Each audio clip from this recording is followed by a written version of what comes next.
Pare, pinasusunod ka na pala ni Silvio sa Belgium eh. Eh bakit hindi mo pa inayos sa mga papeles mo? Ha? Ano siya? Siniswerte? Paring Kune, ang sarap ng buhay ko rito. Lahat nagagawa ko. Dahil alayo ako sa kanya. At saka isa pa, paring Kune, marami naman akong pera. Hindi ko kailangang sumunod sa kanya doon para magkaroon ako ng bantay.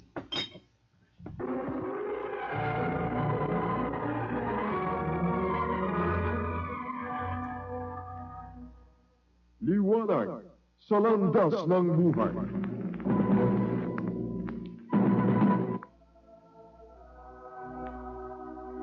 Ako ang ilaw ng sanlibutan. Ang sumusunod sa akin ay magkakaroon ng ilaw na nagbibigay buhay at di nalalakad sa kadiliman.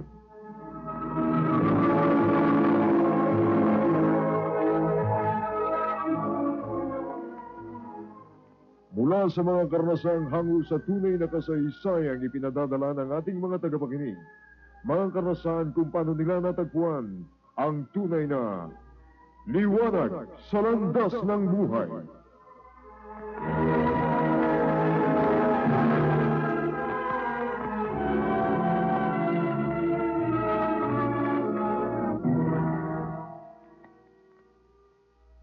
At ngayon, narito ang isang liham kasaysayang padala ng isa nating tagapakinig.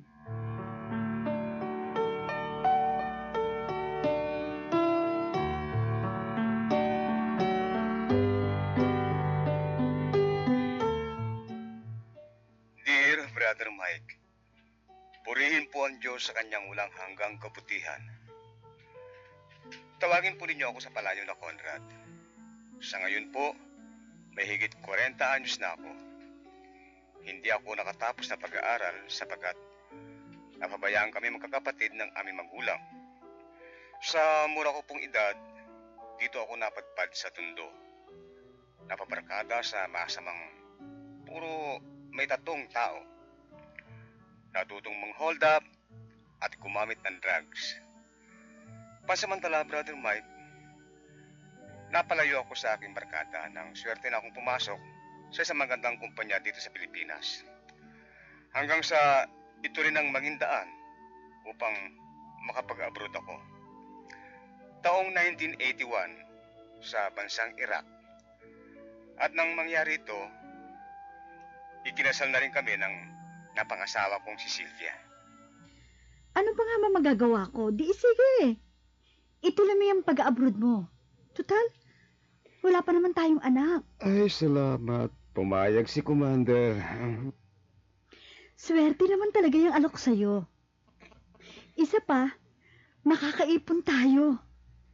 Pagbalik mo, siguro naman, nakapagpunta na tayo ng sarili nating bahay. Para pag nagkaanak tayo, pag-aaral naman nila ang paghahandaan natin. Tama ka, Sylvia.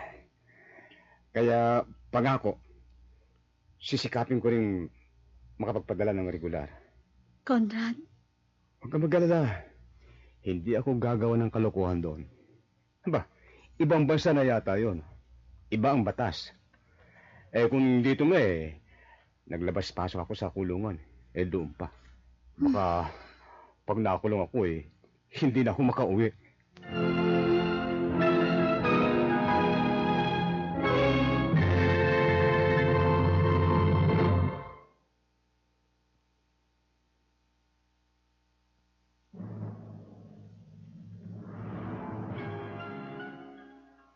At ngayon, sa pagpapatuloy na liwanag sa landas ng buhay.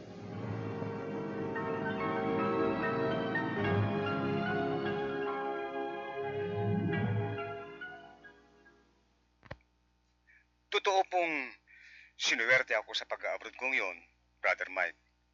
Sapagkat nagpabalik-balik ako sa Middle East. Samantala, taong 1989 naman, nakarating sa Belgium ang aking asawa. Hanggang maganap ang gera sa Iraq.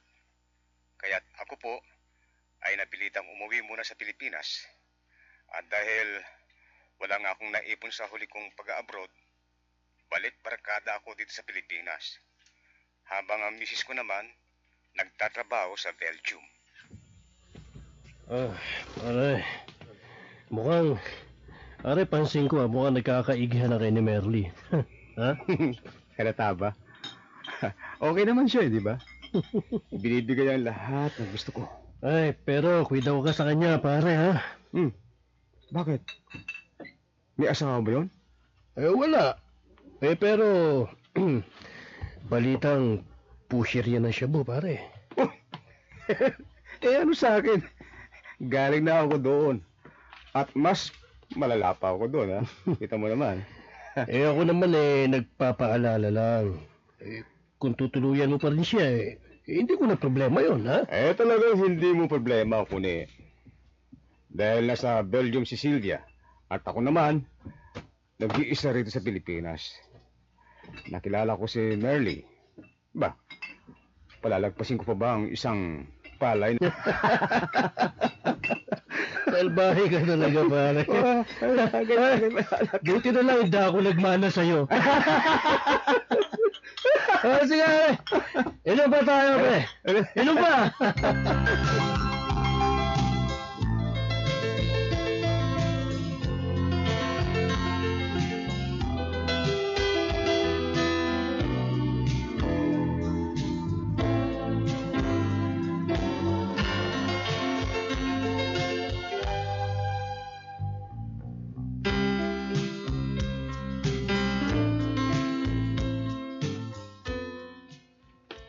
Merly?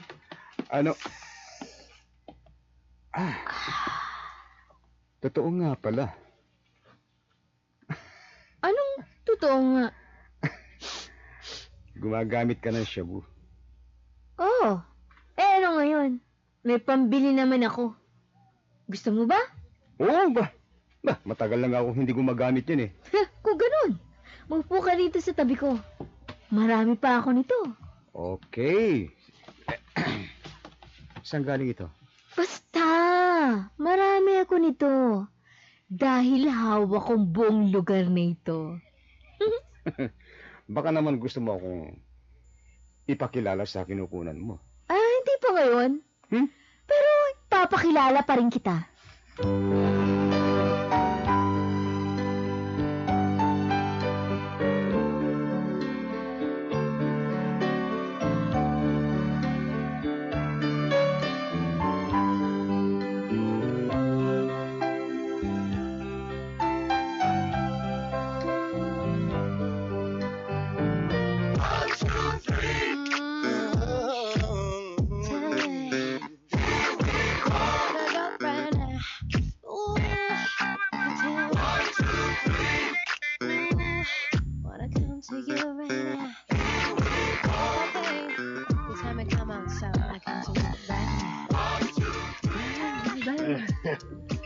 Ako nga Ay, kayong dalawa, ako nga tapatin niyo ako.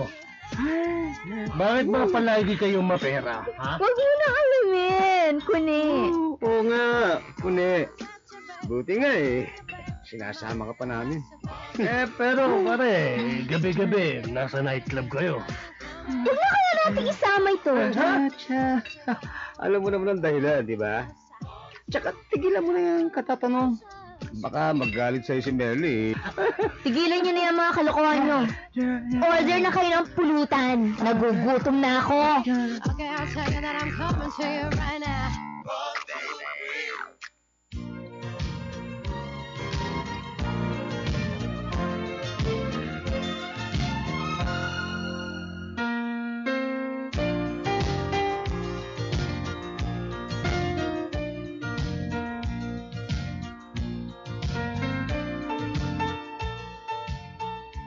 Ang totoo niyan, Brother Mike, natuto na rin akong magtulak ng bawal na gamot. Iyon ay upang magkaroon ako ng sarili kong pera.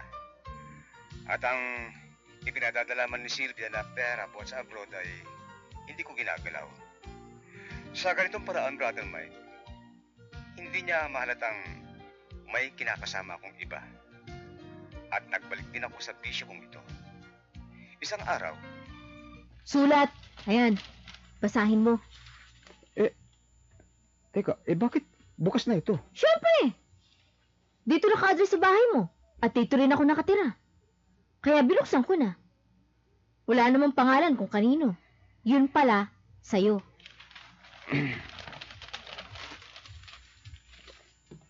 Galing sa mga biyanang ko. Sumulat daw si Sylvia. Uuwi ito para magbakasyon. Pinauuwi nila ako sa Cavite. Uuwi ka naman? Siyempre. Kailangan abutan ako ni Sylvia doon. Paano ako? Pag alis ni Sylvia, babalik ako rito. Talagang babalikan mo pa rin ako. Oo naman, Merly. At saka, hindi naman lokohan ng pakikisama ko sa iyo Talagang babalikan kita. Alam mo na, hindi ko lang pwedeng sirain ang tiwala sa akin ni Sylvia.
Gagawa mo? Sinasayang mo ang panahon sa barkada. Tapos na ang giyera sa Iraq. Bakit hindi ka ulit mag-apply sa Saudi? Hayaan mo. Aasikasuhin ko yan. O kaya, mas mabuti siguro mag-apply ka na sa Belgium para magkasama tayo doon. Ha? Oh. Sa Saudi na lang muna. Baka mahirapan ako doon sa Belgium. Alam mo namang hindi ako nakatapos sa pag-aaral. Ikaw na nga ang bahala. Pero kung ako masusunod, gusto ko magkasama tayo, Conrad. Hindi na rin ako bata. At wala pa tayong anak. Conrad, gustong-gusto ko nang magka-baby tayo.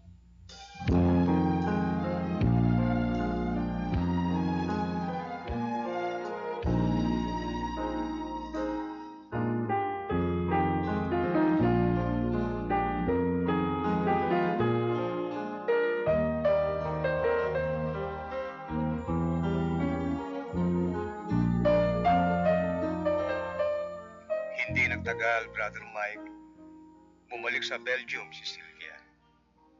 At hindi ko akalaing may masama namang nangyari kay Merly.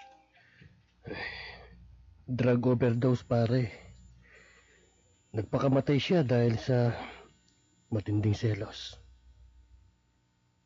Pero, sinabi ko namang babalikan ko siya. Hindi ko rin naman alam na yun ang balak niya, pare. Basta, bago nangyari yun, ilang gabi siyang nagkukulong sa apartment niyo. Tapos hindi nakikipag-usap kahit kanino. Hanggang nagtakang mga kapitbahay, kaya't napilitan kami sirain ang lock ng pinto. Hanggang sa natagpuan namin siyang...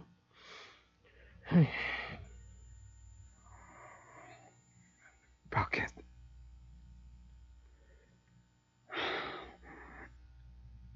Bakit, Merly? Paano, pare?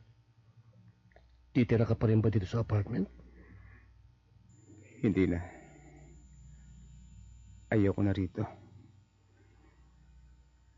Hahanap na ako ng ibang apartment. Sa linggo na siya ililibing. Ayoko siyang makita. Baka sisisihin ako ng mga kamag-anak niya. Siguro, mag-abroad uli ako. Lalayo ako. Para makalimutan kong pangyayaring ito.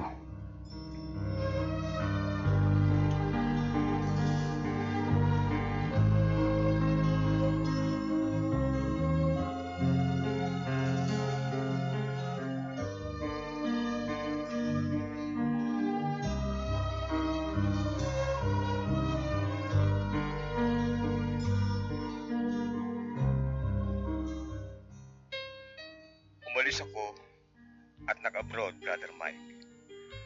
At sa pagbabalik ko, muli akong nakipag-live-in sa iba.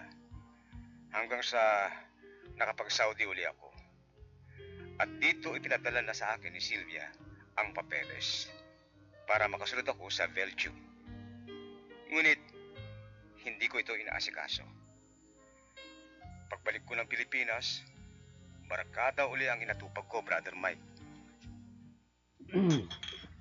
Pare, bihira ka naman. Bakit hindi mo inaayos ang papeles mo?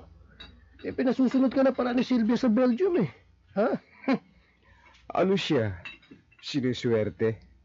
Aba, ang sarap ng buhay ko dito. Gagawa ko ang lahat ng gusto ko. Pagkatapos, gusto niyang sumunod ako doon. Aba, di nagkaroon ako ng bantay. At saka isa pa ko niya. Marami akong pera dito. Hindi ko kailangan ng kita niya roon. Alam mo pare, ang tigas talaga ng mukha mo. Ha? Marunong naman akong kumain ng sarili kong pera. Hayaan mo siyang maghintay sa wala.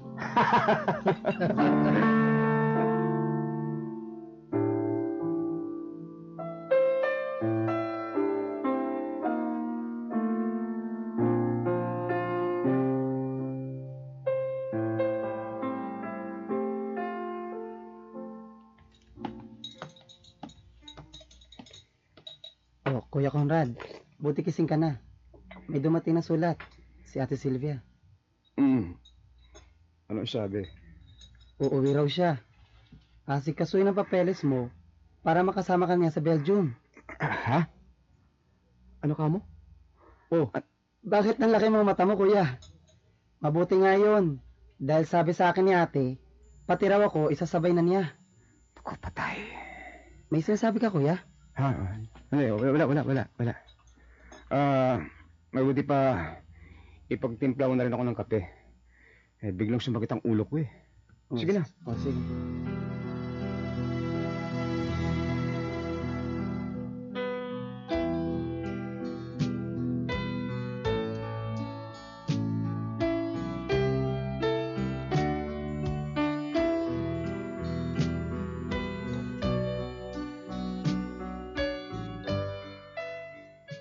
Wala akong nagawa, Brother Mike, kundi sumunod sa gusto ni Sylvia.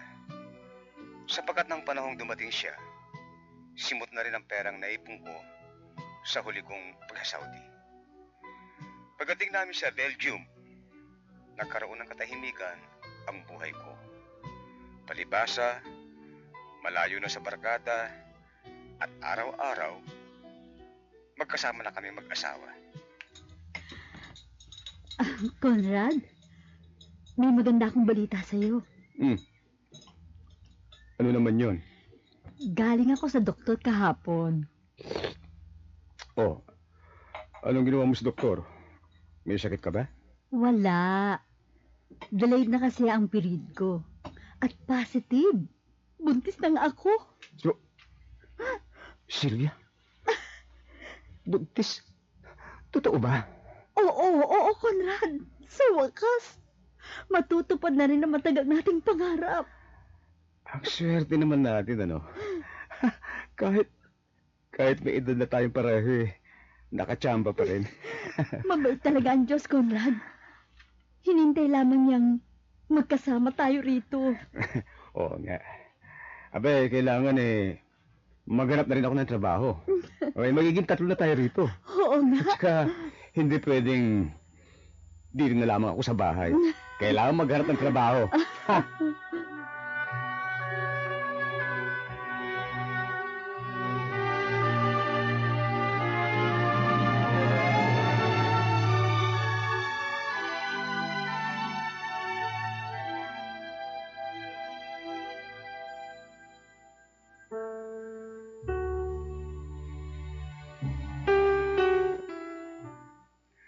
Nagkaroon kaagad ako ng trabaho, Brother Mike.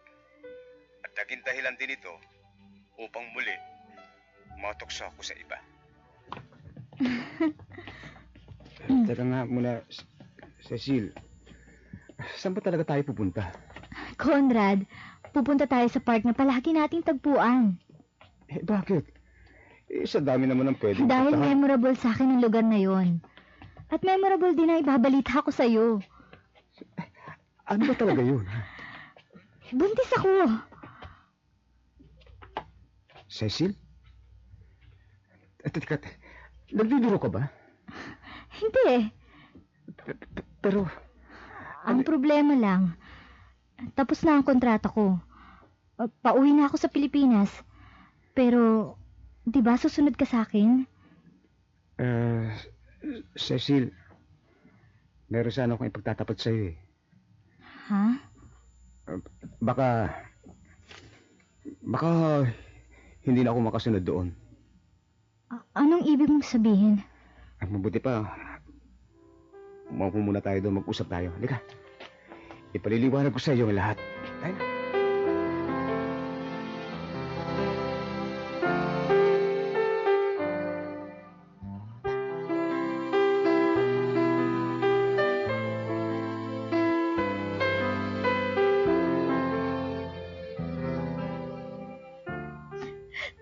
Niloko mo ako. Niloko mo lang ako. Hindi Cecil. Nung una pa man, hindi ba sinabi ko na sa yung may mga bagay akong hindi ko pa naipapaalam sa iyo? Akala ko, ang ibig mong sabihin, illegal ka rito. Naisip ko, natatakot ka lang na ma-deport. Yung pala, legal na legal ang kalagayan mo. Sobrang legal nga dahil mag-asawa kayong naririto. Cecil, sandali, makinig ka sa akin. Ayoko na makinig sa kasinungalingan mo. Uuwi ako sa Pilipinas. Ano? Paninindigan ko ang kalagayan ko. Pero huwag mo asang ipapakilala kita sa magiging anak ko. Cecil! Kalilimutan kita at kalimutan mo rin ako! Cecil! Cecil, sandali! Cecil!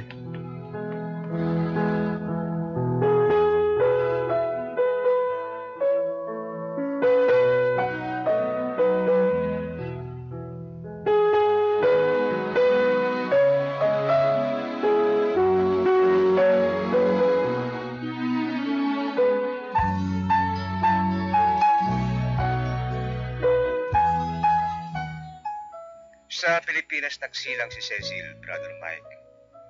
At iyon po ang huli kong nabalitaan tungkol sa kanya. Inilihim ko ang pangyayaring ito kay Sylvia. At ilang taon pa ang lumipas, lumaki ring bibo ang anak naming lalaki. Hanggang minsan, sa amin tinutuluyan.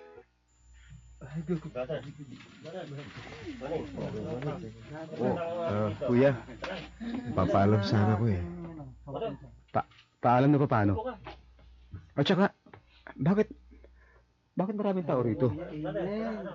Puro Pinoy. Mga kaibigan mo ba sila? Mga ka-prayer partner namin ni Michael. Sila yung mga kasamahan namin sa prayer meeting. Prayer partner? Totoo yun, Kuya Conrad. Weekend ka lang kasi umuwi kaya hindi mo alam na every month merong prayer meeting dito. Prayer meeting? Oo, Conrad. Pinayagan ko na sila. Masaya kasi dahil ang dami nila kapag nagtitipon-tipon. Puro Pilipino. Oo, ganun naman pala eh. Anong ipapaalam pa sa akin itong si Cesar? Birthday niya, bayaw. Isa-celebrate niya sa pamagitan ng isang prayer meeting. At kainan pagkatapos. Yun kung papayag ka. Kung pinayagan kayo ni Sylvia, walang problema sa akin.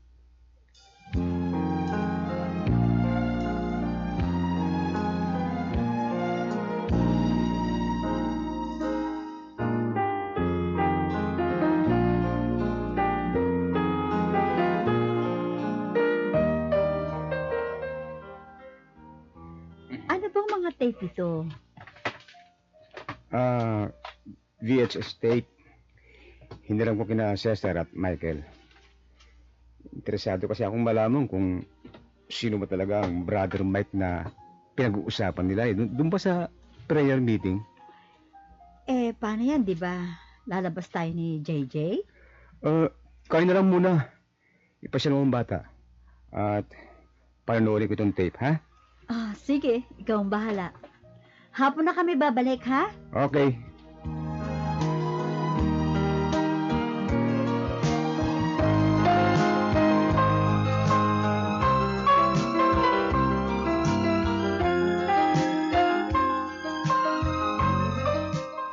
Balak ng Diyos at kalooban ng Diyos na ang babae at lalaki ay magkatulong, magkasama.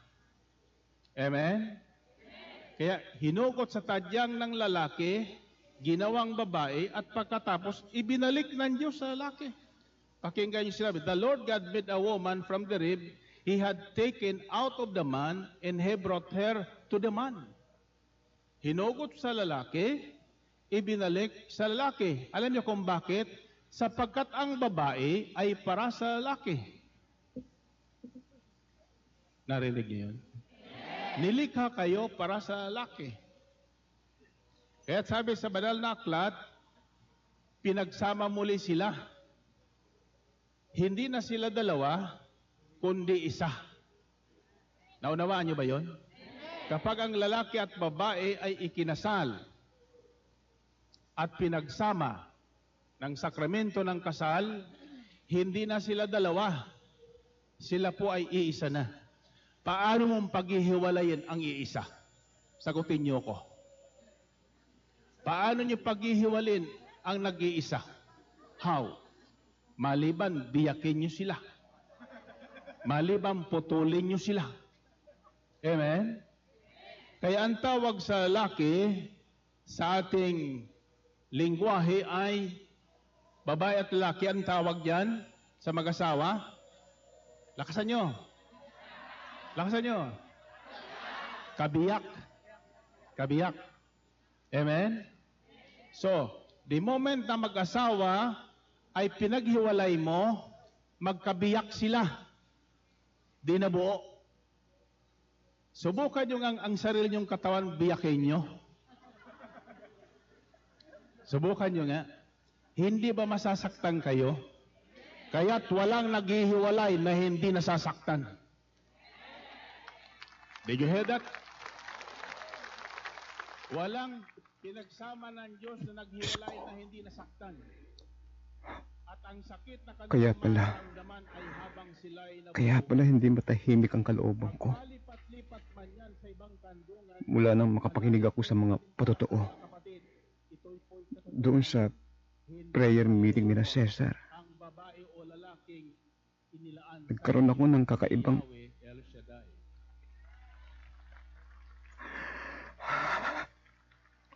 konsensya pala ito. Binabagabag ako ng aking konsensya. Marami akong nagawang kasalanan. Napakarami. Hindi lang kay Sylvia, kundi maging sa iyo, Panginoong Hesus. Patawarin mo ako.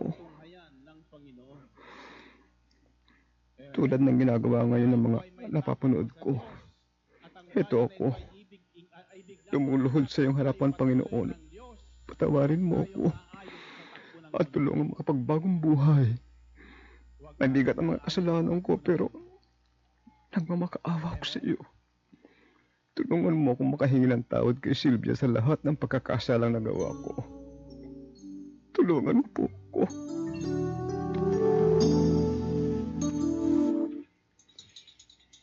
Lilipat ka ng trabaho? Bakit? Para palagi na lang dito uuwi ako. Mahirap kasi ang trabaho ko ngayon eh. Weekend lang ako nakaka-uwi. Namimiss ko kayo ni JJ. Conrad? Oh, ba't ganyan? Hindi ka ba naniniwala? Ay, hindi ka naman kasi dating ganyan. Basta, hahanap ako ng ibang trabaho. Yung mas malapit dito. Para araw-araw, makasama niyo na ako. Talaga? Salamat sa Diyos. Matagal ko na rin sanang gustong sabihin sa iyo yan, pero... Naging manhid ako. Dapat noon pa nga eh. Para naman nasundan na si JJ. Hindi yun ang ibig kong sabihin, ha? Ano? Hindi po yun, ano? Hindi po yun.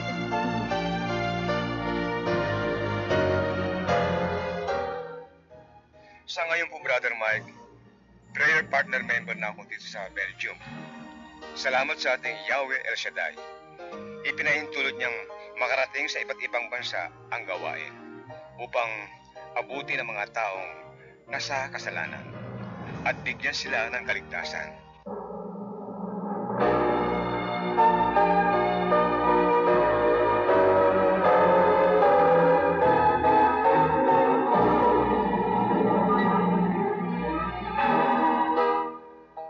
Hanggang sa muli, kayo patuloy naming inanyayahang subaybayan ang mga tunay na kasaysayan na ipinadadala ng ating mga taga-subaybay dito sa Liwanag sa Landas ng Buhay. Change my